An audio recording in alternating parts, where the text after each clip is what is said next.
We are running out of adjectives to describe this time. Historic, unprecedented, unique, remarkable are all getting a little old, as are some of the descriptions of our responses to it. Resiliency has lost its luster. Patience is a virtue we can relate to more in its absence. And I've been instructed by some close to me not to mention the word Zoom. Since last we gathered for the start of the Jewish New Year, we've been afflicted in ways we could not have imagined, not even when listening to all those articulated during our Yom Kippur liturgy. A global pandemic has stricken the lives of millions. A worldwide recession has crushed economies and livelihoods. Millions of jobs lost. Untold millions of hopes shattered. Add to that centuries of racial injustice, which had brutalized in the dark, are now captured on videos for all to see. The passions they stir have led to, at times, violent unrest, calling for a long overdue reckoning of societal norms. And hovering in the background is the relentless reality of climate change, as we see fueling the wildfires in Oregon, California, and Washington. Climate change which will continue to force ever greater disruptions in our world and in our civilization. These are historic, unprecedented, unique times. Of course, for the Jewish people with a history as long as ours, with a literary trail as ancient and as modern as ours, these are not unprecedented times. We have seen plague, disruption, economic, environmental devastation. We've seen it all before. We have written about it. In every generation, we have cried out with the words of the psalmist, Ma'amikim karaticha Adonai, out of the depths I call to you, O Lord. For us there is truly nothing new under the sun. But the usefulness of this longevity depends on our willingness to remember.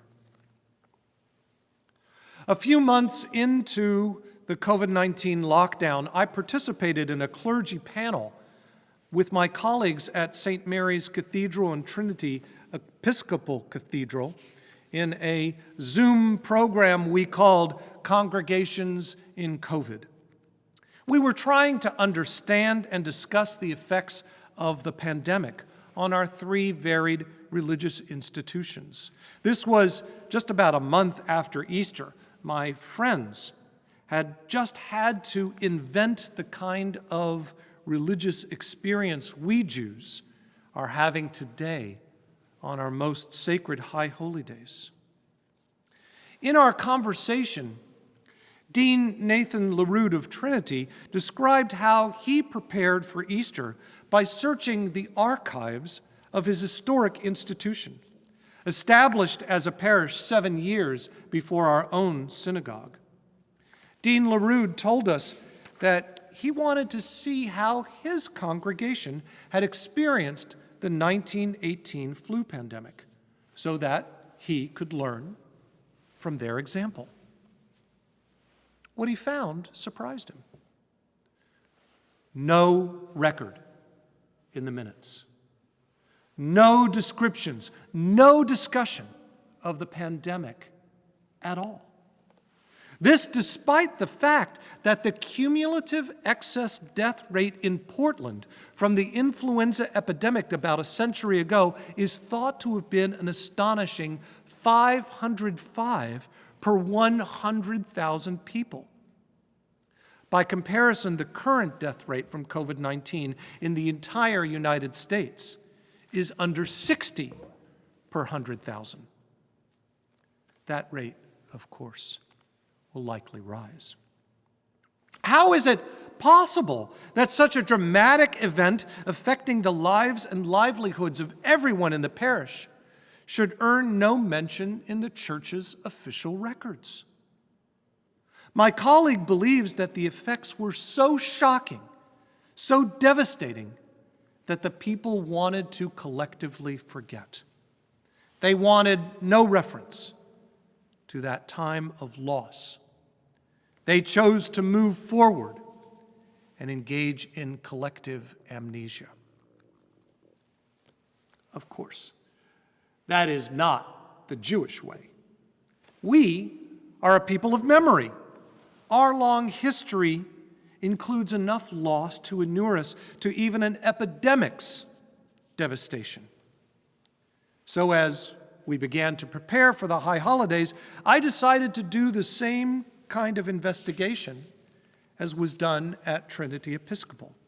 I contacted our friends at the Oregon Jewish Museum Center for Holocaust Education, an institution which holds our temple's archives, covering over 160 years. I asked for any and all references to the epidemic of 1918 and 1919 in the temple's records. They reported back to me the same thing as with Trinity. Nothing. No mention at all of the most significant event to afflict the city at that time. Congregation Beth Israel was over 60 years old by then. Record keeping was presumably fairly sophisticated, and yet nothing.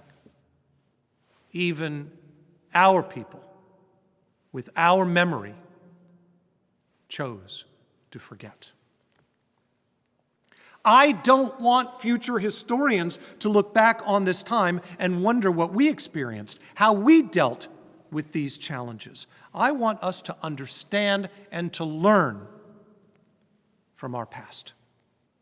Most importantly, I want to know what lessons we can take from this time and how we can rebuild differently. I've already committed to the museum that we will preserve all of our own records, including all our Zoom services, our life cycle moments. Future historians might well be interested in the choices that we made to preserve health and safety while deeply expressing our Jewish religion and peoplehood. But it occurred to me recently that perhaps the most important documents we could preserve are not our board minutes or videos of our services. We will save all of those. But to me, one of the most important sets of records we can save are the Divrei Torah, the speeches of our bar and bat mitzvah celebrants. These young people who've experienced great disruption in the years-long plans for their coming-of-age commemoration have a view of the changed world that we older adults don't quite see.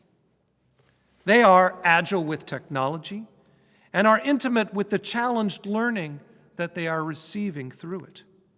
They see the tears in community bonds and work hard to build and maintain their own communities in their own ways. Listening to the sermons of these young people, seeing the pandemic, the isolation, the mask wearing through their eyes, has given me greater insight into the shifting landscape we are resting upon. For their sake, for the sake of all our children, the generations to come, we cannot forget. We have to learn from this time. We have to face how unequally economic disruption falls. We have to face the chasms of justice that we have carefully covered over for generations with thin layers of willful blindness. Having our world broken apart allows us to consider how we will put it back together. For the sake of our young people, I ask, can we form a more perfect union? The Talmud tells the story of a time of plague in the Babylonian city of Sura, but it was noticed no plague appeared in the neighborhood of the great Rav. The people assumed that it was because of Rav's merit. But it was soon revealed in a dream that it was not the great man who protected his neighbors. It was instead the kindness and the decency of a simple man who quickly buried the dead and who loaned out his tools so that others could do so as well. The actions of what we would today call an essential worker made all the difference. The COVID-19 pandemic has revealed that those we consider to be essential workers, heroes, we call them in medicine, food, social services, education, are often our most poorly compensated and least well-protected citizens.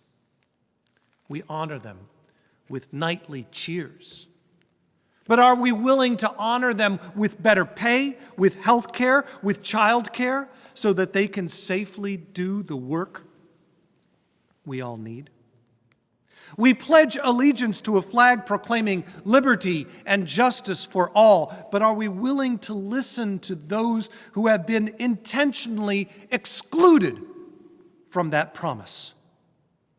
We have willingly protected a system with wildly different outcomes of liberty and justice, determined primarily by the color of one's skin. We have perpetuated a racist system which benefits some and brutalizes others with daily indignities and violence. Modern technology in the form of ubiquitous social media videos has broken open that system for all to see. Much as a generation ago, the new technology of live television shocked the world in its accumulating exposure of the brutal repression of peaceful protesters on the Edmund Pettus Bridge. From this very bema, Representative John Lewis of blessed memory told us about his brutalized experiences there. He extolled us to get into what he called good trouble, necessary trouble. TV at that time brought these images into the living rooms of unsuspecting white middle-class folks. The reality could no longer be denied. These and previous images of peaceful protesters being met with state violence brought about the signing of the Civil Rights Act of 1964, the Voting Rights Act of 1965. Fundamental, historic, at the time, highly contentious legislation. What will the deaths of George Floyd, Breonna Taylor, Ahmaud Arbery, Daniel Prude, so many others bring to us? Civil unrest is painful to experience, even shocking, disruptive. But it can lead us, if we are willing, to a more perfect union.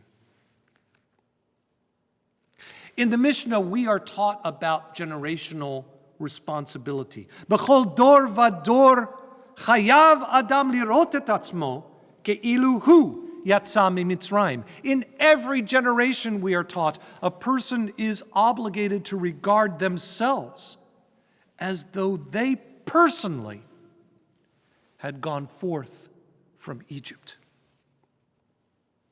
Judaism teaches us that we have to take personal responsibility for building a future using the lessons of the past. We experience their reality, the reality of another, as if it were our own in order to ensure that things change. This pandemic has taught us, as if we didn't already know, that health care is not something to be reserved for the few who can afford it, but is a right and a necessity for all. The health and safety of each individual helps protect the health and safety of all. This pandemic has taught us, as if we didn't already know, that government matters, that science matters, that decency and empathy matter. We should demand no less from our leaders. And most importantly, this pandemic has taught us the importance of community. We slip so easily into tribalism, searching for ways to divide ourselves from those we consider to be other. Throughout our own history, we Jews have been designated the other. But the virus does not care about our signs, our affiliations, our artificial borders. We are all in this together. We need each other. Isolation and loneliness are greater dangers than encountering someone we disagree with, who looks differently than we, who votes differently than we. We need to step out of our certitude and instinct to protect what we have and be vulnerable enough to see our common humanity and the responsibilities we all have for each other. All this I hear in the sermons of our young people, coming of age in the age of pandemic. They know the disruptions and tears in our society cannot be healed with Band-Aid bromides and vague promises for some future change. They know that we have to put the pieces of our broken world back together differently. It's not that hard to accomplish. We just have to agree on the goal, a more perfect union.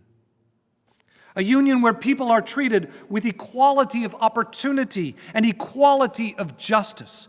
As has happened in the past, we've seen and experienced in just a few months of plague, unequal economic devastation and demands for equal justice.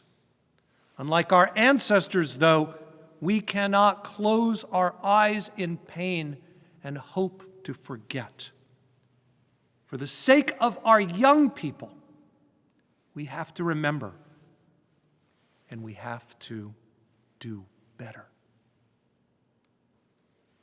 As Rabbi Tarfon teaches in Mishnah Pirkei Avot, Lo alecha hamlacha ligmor, velo ata ben chorin livatel mimena. It is not your duty to finish the work, but neither are you at liberty to neglect it. We may not do all that needs to be done. But as our young people remind us, the world must change. It must change to be more inclusive. It must change to be more just. For their sake, we should strive for perfection as our nation's founding fathers dreamed, as our Torah demands. As we rebuild from the devastation of 5780, may we pledge in 5781 not to go back to the way things were, but to build together a more perfect union. Amen.